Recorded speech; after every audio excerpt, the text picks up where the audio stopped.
agenda, but really this time is for you all to ask questions. So like Kelly said, feel free to send them private chat if you want us to ask the question. And we will do our best. I know there were several people who asked us to record it so that we can, people can view this later. So that's why we're trying to record tonight. But please, this forum is for you, not for us. So make sure to ask away. And I think, Luke, are you on now? Hello. There we go. Just got home. Should I go ahead and get started, or do you want to present a bit about what's going on? Or I think it's okay to go ahead and get started. all right. I'll try to share my screen here if that's possible.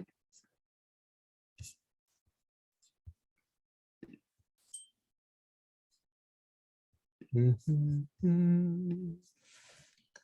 right, are you all seeing that? Yes. All right, so I'm going to try to be very brief on the epidemiology and talk a little bit about kind of the nature of how the vaccines are working right now. One new thing since the last Q&A is the vaccine for 5 to 11-year-olds has come out, so I'll touch upon that. I think a lot of people are interested in the new medications that are available, so I'll go over that.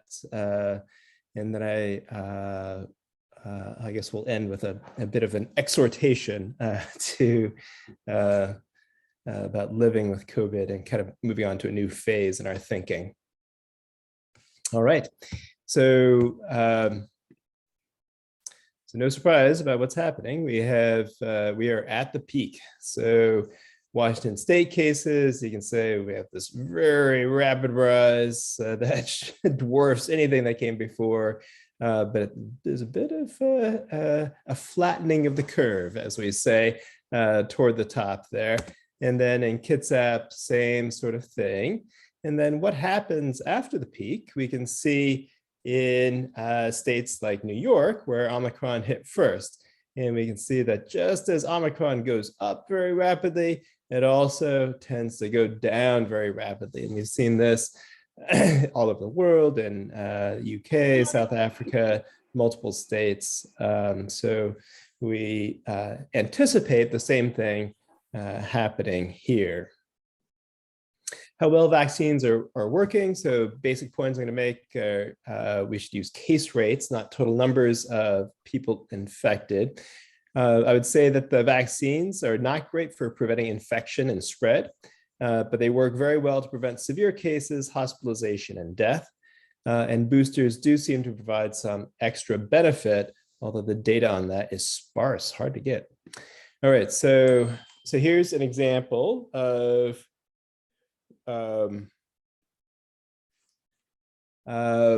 why it's important to use rates rather than total numbers. So this is an example I pulled from the site called Our World in Data, which is a really wonderful site if you're a little bit nerdy like I am. So imagine we live in a place with a population of 60 people. So our village has 60 people represented by these 60 blue dots. And then we learned that 10 people died. So pretty terrible situation for our village. And we learned that 50% of the people who died are vaccinated. So 5 were unvaccinated and 5 were vaccinated. And this makes it sound like the vaccine doesn't work because you have equal numbers of vaccinated and unvaccinated people dying. But then you learn that only 10 of the people in the town were unvaccinated, whereas 50 were vaccinated. And this would represent an 84% vaccination rate. So sort of similar to, say, King County, better than we're doing here. So now we have all the information we need to calculate the death rates. Of the 10 unvaccinated people, 5 died. So the death rate among the unvaccinated is 50%. And among the 50 vaccinated people, 5 died. So the death rate among the vaccinated is 10%. So we see that the death rate among the vaccinated is 5 times lower than among the unvaccinated. So Hope you can see why that's helpful and how we calculate that. And so it's rates rather than total numbers that I'm going to be talking about now. Okay, so that if you're going to compare, look at the effect of the vaccine, compare vaccinated to unvaccinated, the closest to home where we can get some good data would be King County, which has a really amazing COVID dashboard, if any of you are interested. And you can compare hospitalizations, and you can compare the not fully vaccinated, that's the dark blue line, to the fully vaccinated, and the brown line would be overall King County, which is not much above the fully vaccinated because King County has really high vaccination rates. So you can see that for the Delta wave, the hospitalization rate for the vaccinated, fully vaccinated was almost nothing. Omicron, there's a little more, is that it's evading the vaccine a little bit more, but it's still much lower than for the unvaccinated. Death rate, perhaps the difference is even a little bit more stark. If you were going to just compare the current numbers for the past 30 days, so that would be pure Omicron, then at preventing cases or infections, the vaccine doesn't make a huge difference. You're only 3 times less likely to test positive for COVID-19 if you're vaccinated. But with regard to hospitalizations and deaths, it makes a really big difference. You're 12 times less likely to be hospitalized and 17 times less likely to die. Okay, but what if you're making a decision about whether to you've already been vaccinated, but you're trying to make a decision about whether or not to get boosters? Well, it's very hard to find data then. The closest to home I could find is Switzerland. So they similarly saw, a big difference between the unvaccinated and the fully vaccinated. So you have, 10 to 20 times difference there. But then there's also a big difference, about a 10-fold decrease again when you add in the booster. Although I'd point out that the death rate for the vaccinated is already very low. So it's kind of a personal decision whether that difference is meaningful to you or not, to go from 0.89 to 0.07, for instance. And Switzerland is kind of on the downslope of Omicron right now. Okay. Anyway, so that's all I had to say about how well vaccines are working right now. So next topic was vaccines for 5 to 11-year-olds. So that's kind of the next step in vaccines. So with regard to effectiveness, it's very similar to what we saw with the adolescent and adult data, about 95% effective versus previous variants. So obviously this was this came out what was it, November or December? I'm losing track. Anyway, so it would have been tested against Delta and previous variants rather than against Omicron. So presumably, it's significantly less effective against Omicron, as we've seen with adults and adolescents. In the randomized controlled trial, there were no hospitalizations or deaths in either group. Thank God, children tend to do really well versus COVID. So both the people who got the shot and the people who didn't get the shot did fine as far as hospitalizations and deaths. So you can't compare the two groups with regard to hospitalizations and deaths with they only had 1,500 in the trial. So they're just not high enough numbers to get meaningful numbers regarding hospitalization or death. So at this point with Omicron, we have just anecdotal information. So talking to hospital physicians, they're saying that it's their observation that there's very few admissions of vaccinated kids, but this is just doctor observations, not actual data. Okay, so with regard to side effects, also very similar to what we've seen with the adult and adolescent data. There's no serious side effects in the randomized controlled trial. No weird side effects, no weird or serious side effects have been found to have been established as due to the vaccine since it was released. However, non-serious side effects are common, as they were for not adolescents and adults. Most will get pain at the injection site, about half will get fatigue or headache, and about 10% will get fever, redness, or swelling at the injection site. All right, so that's the summary I have on kids' vaccines. Now on to the new medication. So this is if you test positive for COVID, if you get COVID, what can we do for you? It turns out that there are 4 medications that are thought to be effective in the outpatient setting against Omicron.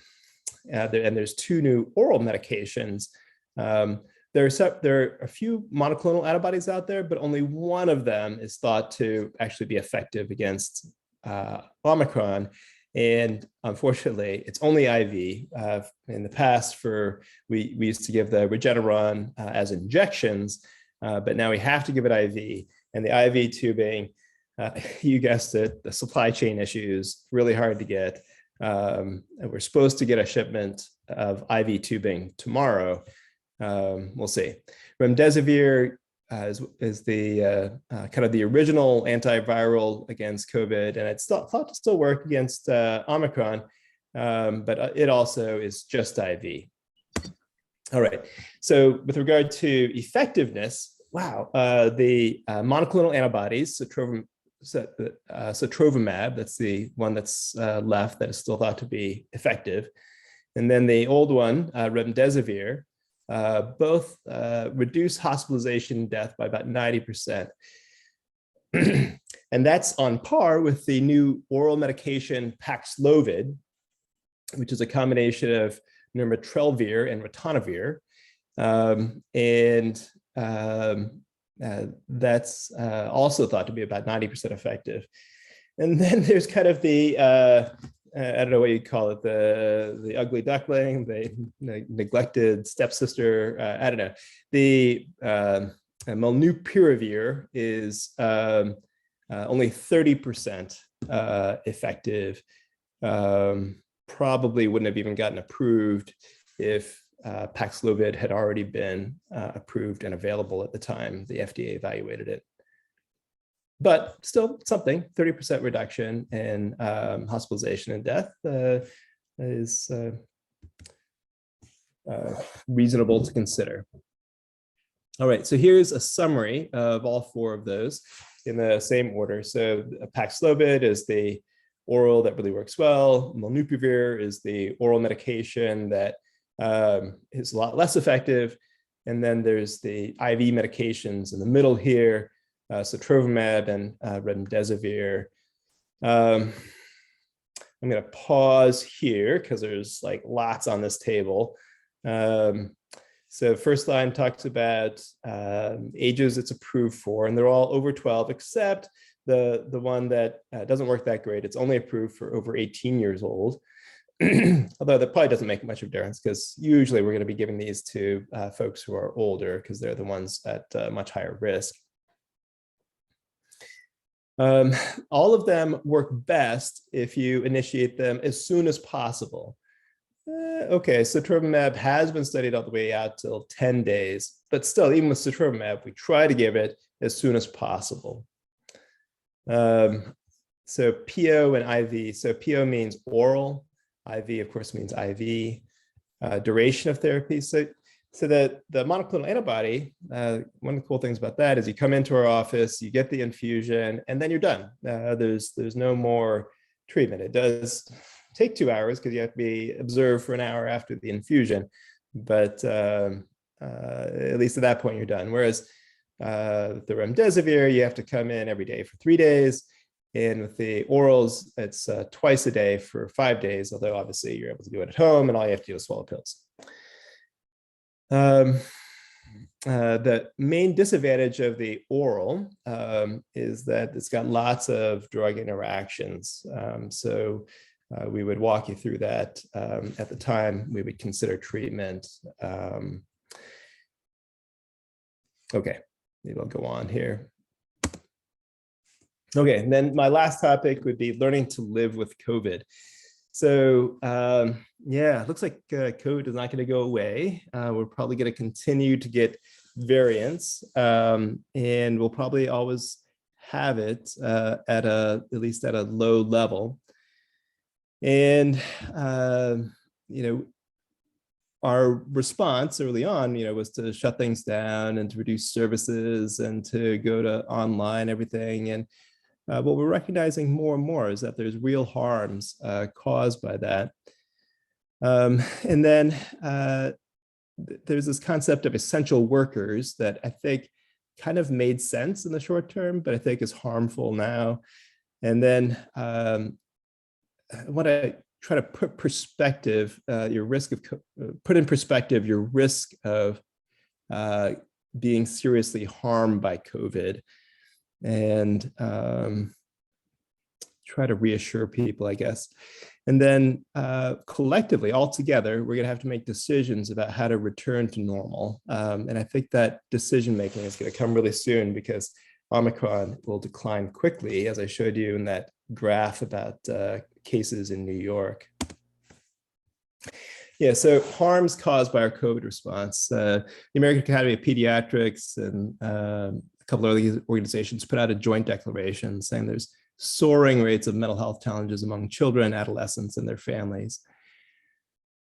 And they have at least a year of lost learning. Remote schooling really did not work. And then there's continues to be interruptions in schooling caused by all these quarantine and isolation times.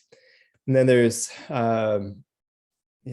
in both adolescents and adults, there's record numbers of overdoses, rising violent crime. And then these are less dramatic, but I think long term are really important. There's lost time with family and friends and lost experiences. We are all essential workers. So medical and public safety, so you have to think of essential, not just in terms of short term, but in terms of long term. So medical and public safety staff may be more important in the short term, like you can't go without them. The educators, youth services, housing leadership are probably more important in the long term. Even if you just look purely at what has the biggest effects on health. Doctors are kind of at the bottom, and then nurses probably make a little more difference. And then just basic interventions in health probably make more of a difference than that. What makes even more of a difference? Education and educators and youth services. What makes even more of a difference than that? Parents, mothers in particular. Even from pure health point of view, the idea that medical are the most important is flawed. If I were to think of a biological, I'll try to stay in my lane here, but go back to a biological analogy. I think you have the stress response. So, and I think that our initial COVID response is sort of like a stress response. So when we're stressed, our body redirects energy to short-term needs. Muscles get a burst of energy, so you get this muscle tension. Your heart gets lots of energy, so you can have a rapid heart rate. And your brain gets a flush of energy, so you get racing thoughts. And all that's really useful when you're running away from the bear, or beating off your enemy, or whatever it is. But in the long term, of course, we need energy in other parts of our body. The stress response redirects energy away from long-term needs like growth, the immune system, the digestive system. And so, long-term stress can make you sick. So similarly, I think we need to move away from this sort of stress response as soon as we're able to. So one thing that I think is going to help us move toward normal is just recognizing how low our risk is. Sure, right now, during the peak of the Omicron wave, risk is still high for unvaccinated elders and those with high risk medical conditions, especially if they're unvaccinated. But if you're vaccinated, for the vast majority of us, COVID is less dangerous than the flu. Going back to this King County hospitalization data. So This is rates per 100,000 people. So admittedly, this is each day, but you have to go all the way down to over 50 years old for it to be more than just one person if you're vaccinated. Even for over 65 years old, it's still just 4 people out of 100,000 per day. Okay, sure, if you're unvaccinated, your risk is still pretty high. But this is at the peak of the worst wave of the entire pandemic. And it's 4 per 100,000, even for elders. For deaths, even more stark, really very low risk of death when you're young, whether unvaccinated or vaccinated. And for elders, even at over 65, still a very low risk of death. Again, almost at the peak. So deaths lag a little bit. So we're probably not quite at the peak of the death rate in Washington, but pretty near the peak of the worst wave in the entire pandemic. And just a very, very low, very unlikely to die if you're vaccinated. All right, so within a month, we'll probably have very low COVID infection numbers and high rates of community immunity to COVID, because so many people have either been vaccinated or gotten Omicron infection, which we think will provide significant immunity. And we should be well stocked with effective medications and IV tubing by then.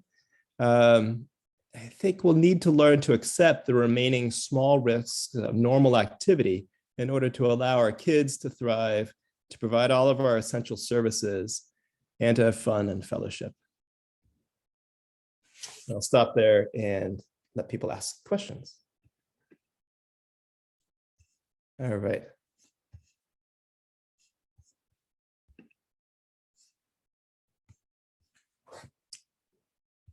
So Luke, I'm trying to keep up with the chat a little bit. Uh-huh. One of the questions I haven't answered yet is anyone doing data for our tribe? So not really. Our data is getting entered.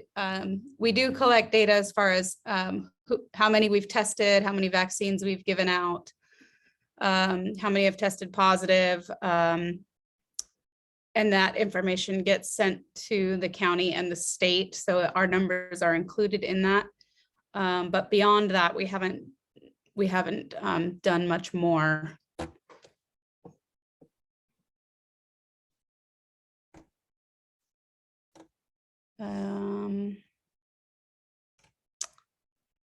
So I answered these. I would I be don't know if curious, everyone. Jolene, Yeah, go ahead. about the data. I think, we've struggled with this part because of how fast things have moved and how limited staff capacity has been in the medical team.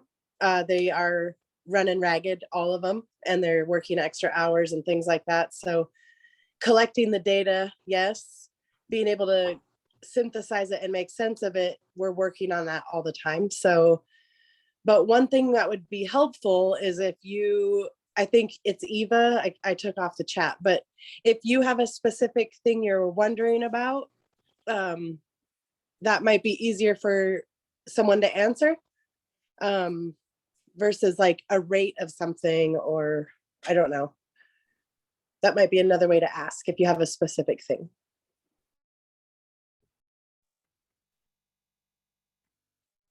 Yeah, and it's not just us. Everybody's struggling to keep up with Omicron and provide data. That's why I had to go all the way to Switzerland to get data on how well the boosters are working. It's pretty crazy. These statistical analyses take a while, and by the time people, if you want data on the Delta wave, I can give you. The CDC just published this tranche of data, saying how effective the vaccine was for Delta, and it's like, okay, that's great. Anyway, is there anything that's not answered in the chat, Jillian? I don't think so. There was so I guess I partially answered another question. There are no KN95 or N95 masks for the youngest kids 5 and under. What is the best masking that we can provide? And will the tribe provide them for the early learning centers? So all I really know for right now is that we do not have KN N95s or N95s available in kids sizes, at least not right now. Last week I was ordering K95s for adults, and there's a lot of limitations on how many you can order at a time.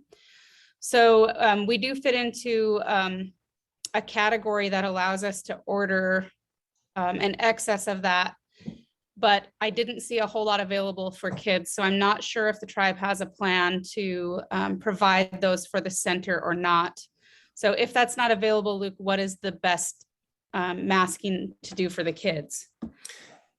So you just to say the same thing for adults. So so certainly surgical masks, those disposable sort of plasticky masks have shown to be better than cloth masks.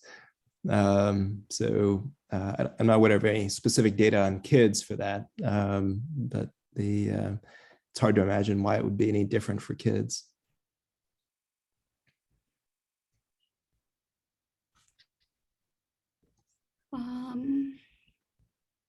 Does look like there are 4 questions for folks who Yeah. have hand raised.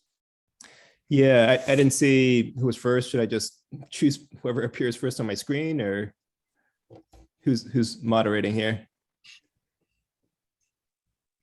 Yes, you can choose whichever you see first. Okay, It's easier for you to probably go through Amber, that. you're the first on my screen. Hey, when are the boosters going to be available for our teenagers?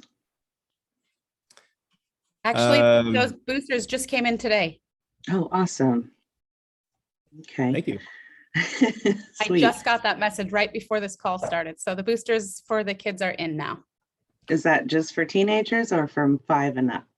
So that you have to wait 5 months to get a booster. So there wouldn't be any kids who would qualify. The 5 to 11 wouldn't qualify because it's for the teenagers. My second question was, I was wondering if one of you could briefly walk through for those of us who haven't gotten it yet. So like you get tested, they call you, say you're positive. So then everyone in your house has to quarantine for 5 days. And then does everyone get the opportunity to go to the clinic and get the IV thing that helps you? Yeah, so we would probably okay, so just to clarify, so you're giving an example of a household where one person tests positive for COVID, the other people in the household presumably are exposed, and so can they get these say monoclonal antibodies as protection against getting infected, or could they get the oral medications? So the oral medications, no, not approved that way. For the monoclonal antibodies, we have very limited supply. So we would say maybe if they're really high risk. Okay, So talk so to us not about everybody that gets it goes to the clinic and gets that infusion. It's just for high risks. Yeah, and it's only approved for high risk folks. Yeah, Okay, thank you. moderate to high risk, but we're going to keep it at fairly high risk just because of our shortage.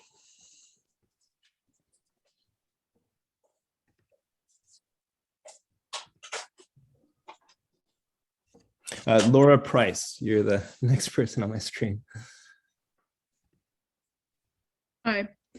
So Hi. I had a few questions. I think the first one I'll ask is, are you able, if you have COVID, is it safe to go and get the booster or the vaccine? Because we're not doing regular testing anymore, so someone could have it. Is there any side effects or is there any safety issues if you were to get vaccinated while you're sick?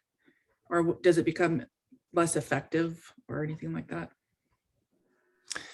I'm not aware of any specific data on kind of accidental vaccinations while you're sick. I wouldn't see that would be a huge problem. Obviously, not going to do you much good. The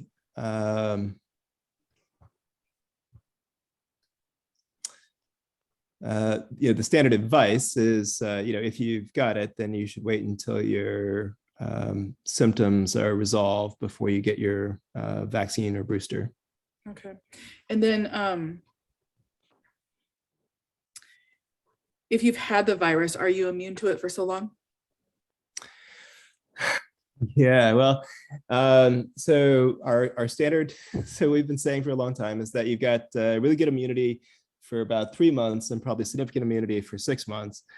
But Omicron has thrown that off. We've had lots of people get reinfected, and some of them are saying less than 3 months, and a lot of, and we've had certainly people within the 6-month window. So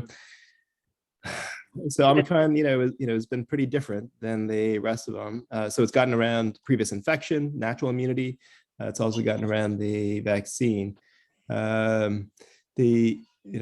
Pretty mild, mostly for everybody, especially for people who have been vaccinated, and probably we don't have enough experience with people getting sick with previous infection to say whether they're generally less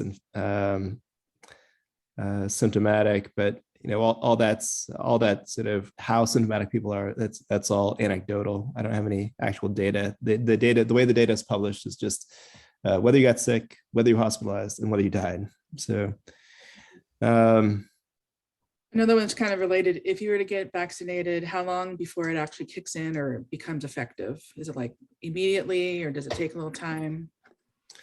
Yeah, so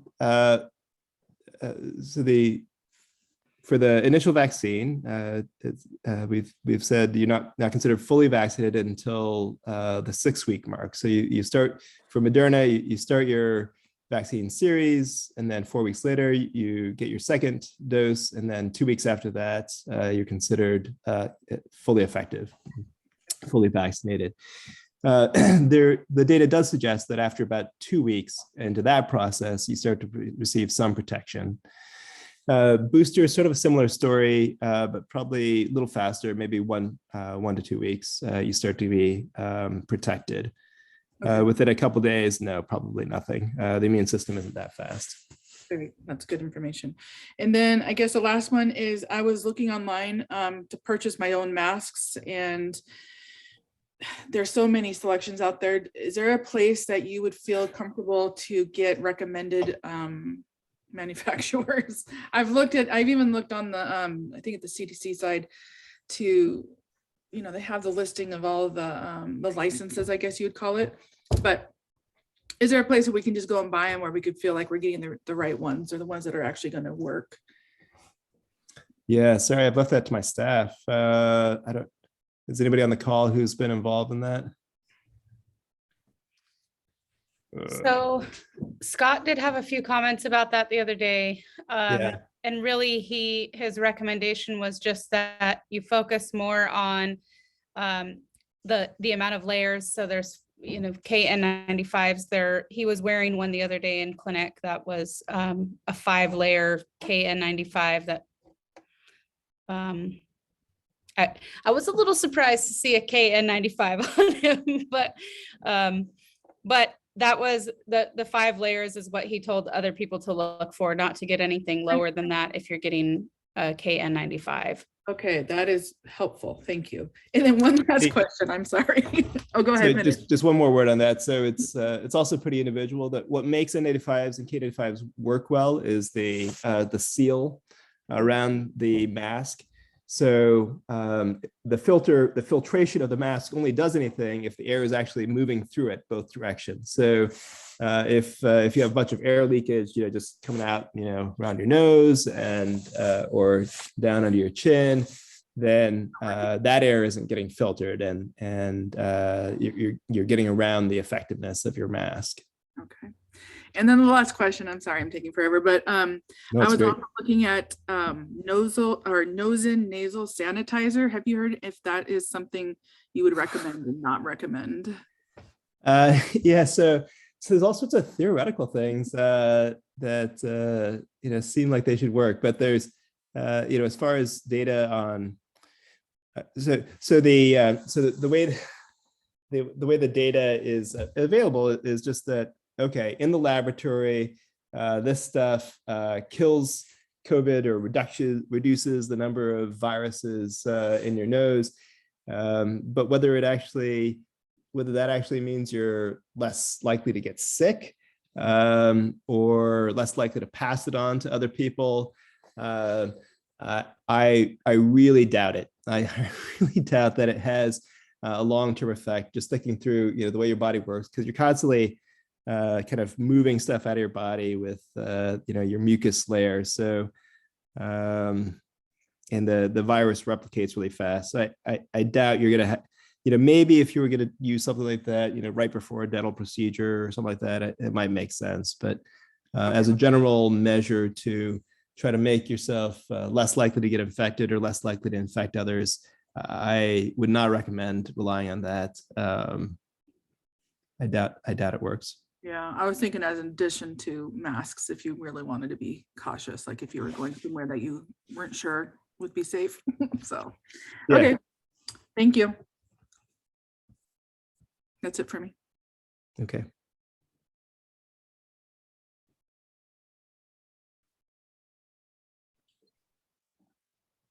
Okay. Chris Tom, you're the next. Dr. Luke, thanks for Hi. doing this for all of us. Sure. My question was just to expand on Amber's and Laura's a little bit, and one of the questions about the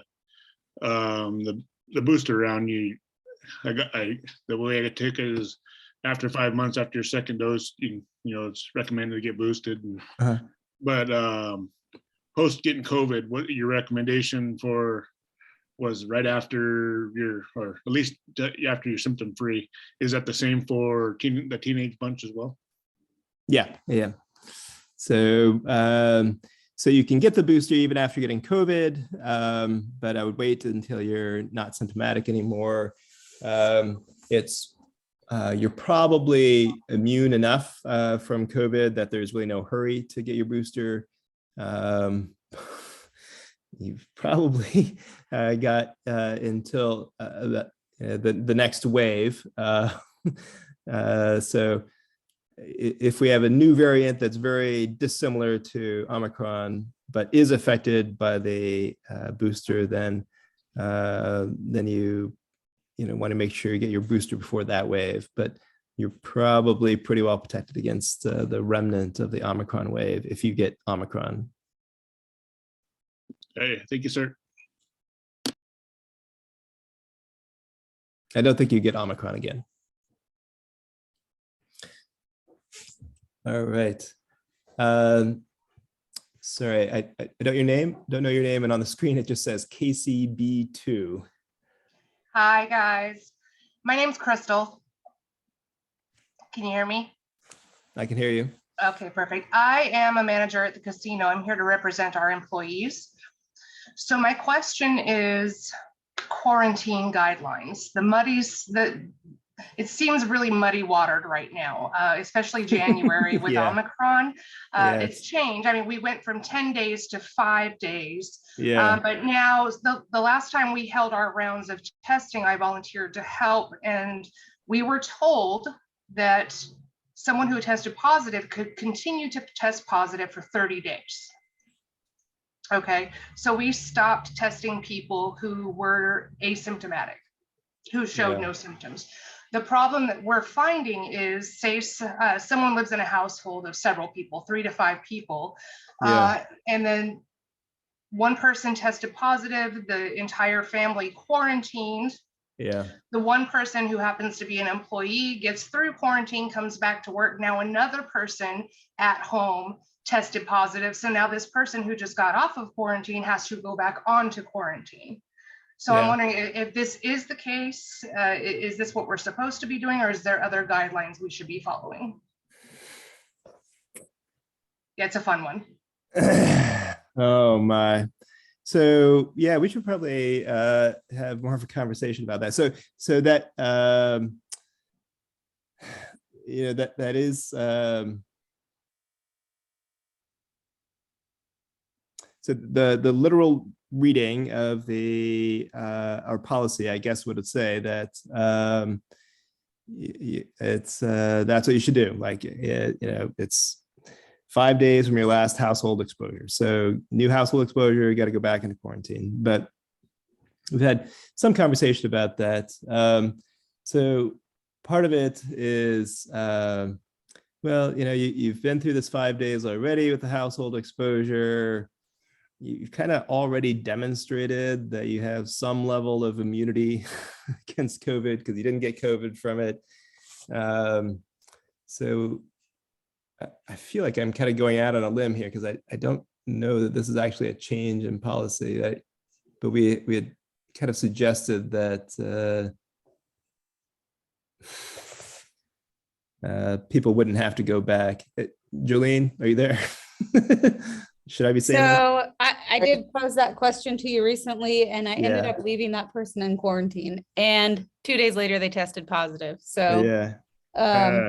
so I'm sticking with they remain in quarantine. Yeah. Okay. Okay, thank you. That's rough.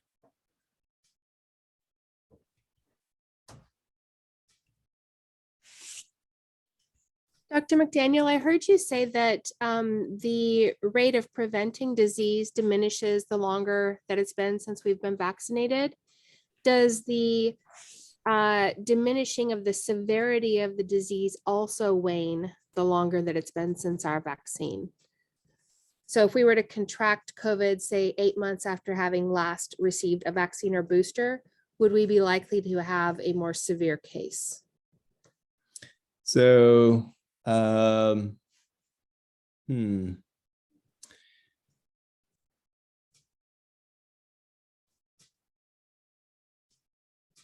So I think that is the thought, and that's the thought why boosters seem to work to help prevent hospitalization and death. Okay, and I've been looking at some of the studies that are coming out of Europe, and they're indicating that the returns on boosters are diminishing. So each time we get a booster, it is helpful for a decreasing number of months. So people who are getting the boosters now, it looks like about 90 days later, they have very little effect remaining. So at some point, it sounds like the boosters are going to be completely useless, essentially. Is there any conversation about that, or is there a plan around that, or are we just hoping that Omicron is going to be mild enough that the risk of death is going to diminish as well? Yeah, there's lots of conversation about that and lots of anxiety about that. So lots of problems with getting, just one booster after another. So the one obvious concern is that we're getting pretty far away from the original strain, and the booster is based on the original strain. So does it really make sense to use it? Another is kind of what you're talking about before, kind of diminishing returns, and then each time we give a new booster, then there's all the safety questions come back. There's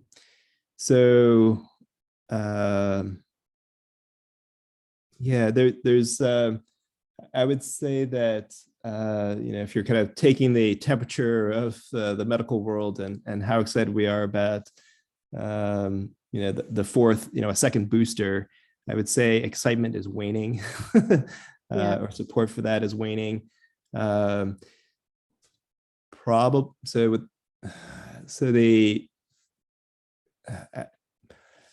don't want to speak for the whole medical community, but I would say that the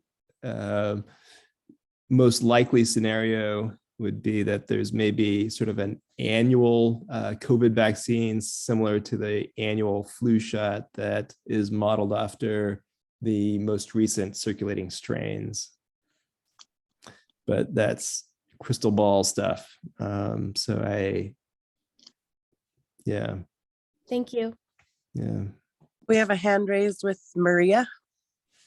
Hi, Maria.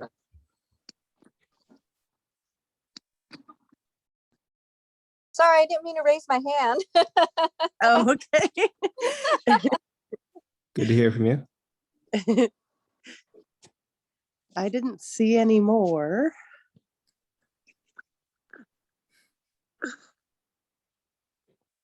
Is there any topic? Oh, Bruce and Isa. Isa's my wife. So, Oh, yeah. hi everyone, Bruce from accounting here. Thanks, Dr. McDaniel, for doing this and everybody. I just had a question and I'm coming in late. I was not able to get here in time, so pardon the question if it was coming up, but it's kind of more of an elementary question, very elementary. So most vaccines, at least my sub knowledge of vaccines is in play here, but most vaccines, I would think, like you would have chickenpox and other vaccines that would tend to not have the breakthrough cases that we're seeing with all of these variants of COVID. What is the definition of a vaccine and what is it supposed to accomplish? Yeah, so the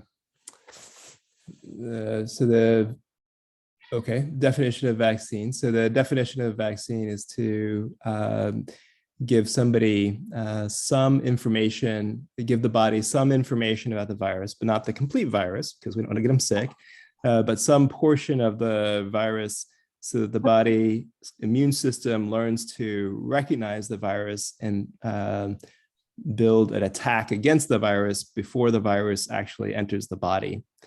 So you're ready to fight it off before you get it. And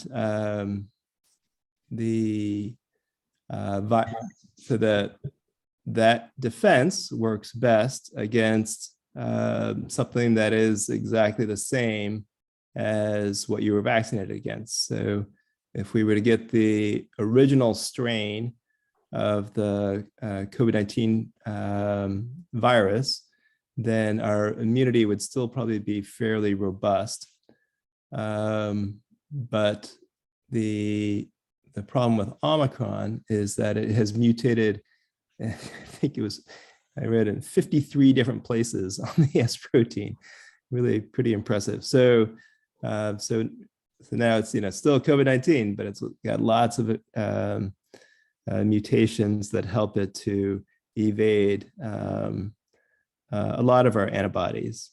So it's still, the vaccine still works in the important ways. It's preventing hospitalizations and death pretty well. But as far as preventing the initial infection, or as far as keeping people from getting infected, its benefit has not been impressive. So even with the original strain, did the breakthrough cases make sense then statistically like you would from any other vaccine? Oh yeah, so almost no vaccine is 100%. So in the original studies against the original strain, it was 95% effective, which means that it's not 100% effective. So there's still people who got sick. Great, thank you. And that's true for pretty much any vaccine. Famously poor vaccine is the flu vaccine, right? So some years you're looking at like 30% effectiveness. Average year would be about 50%. So it's still worth it for me, but it's certainly, we hope for better from most vaccines.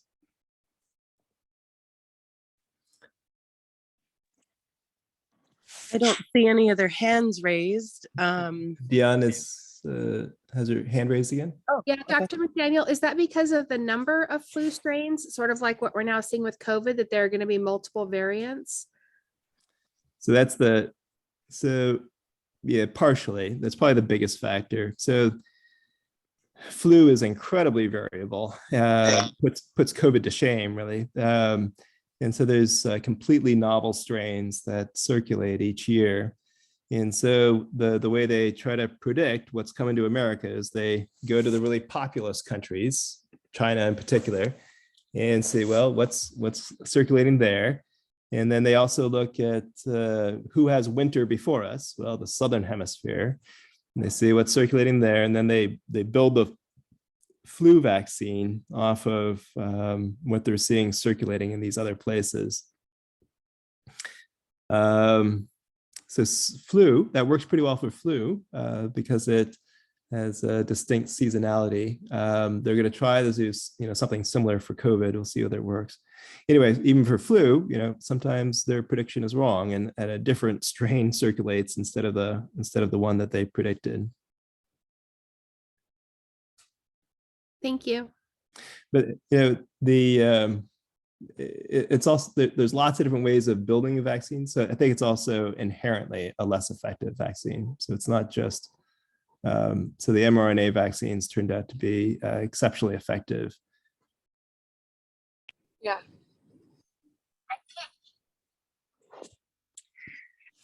Well, I think there's no more hands. If there is, please use this last few minutes. I just wanted to acknowledge Dr. McDaniel, especially for opening yourself up to this opportunity for all of our people to ask questions and just have an open floor. And I think that's important. So we really appreciate it. I know our tribal members appreciate it, and our staff. And thank you to Jolene and Ginger for setting this up and working late. And I just really appreciate it. I'd like to thank the people who've been providing great information on the chat as well. Yeah, exactly. It's great participation.